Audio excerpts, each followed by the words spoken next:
Hi, today I'm later than usual, but I'm back.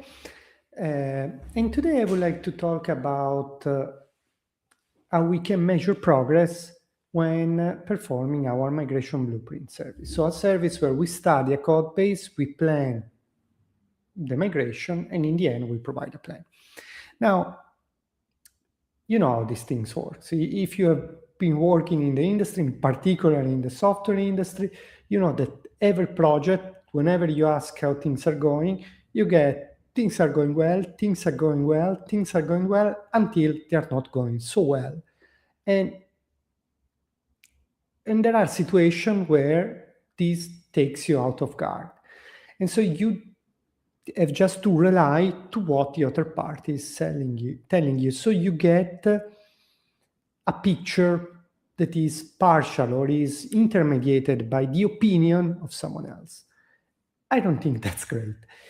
And, I'm also an engineer, so I'm not very much keen into discussing opinions and words. I'm more interested in hard, cold numbers because it speaks to me differently and it speaks to me objectively. So whenever I can, I prefer to have numbers. So we can have a more objective and shared vision of the reality and figure out where we are.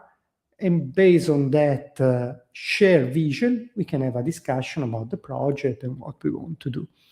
So in order to create this shared vision, what we do when working on migration project is to set up at the very beginning, already during the migration blueprint, a migration dashboard.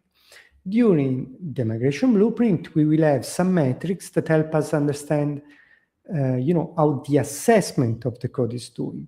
Then, in case the clients decide to move forward with the actual migration, we will continue using the migration dashboard and using more data to also track how the actual migration is doing, the generation of new code, and so on.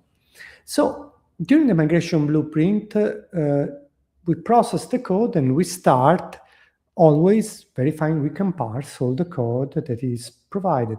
And so in this very simple example, we spend the first week, so from the 8th to the 12th of December, improving the parser, and we get 320 files.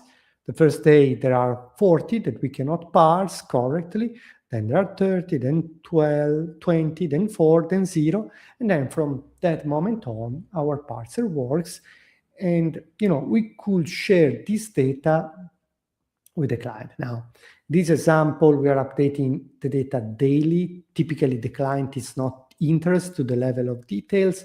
They may look at this number once per week, once every 2 weeks, but this gives you an idea of the level of granularity of data we can collect. This is not necessarily the data, the granularity at which you want to discuss. Typically, weekly makes more sense.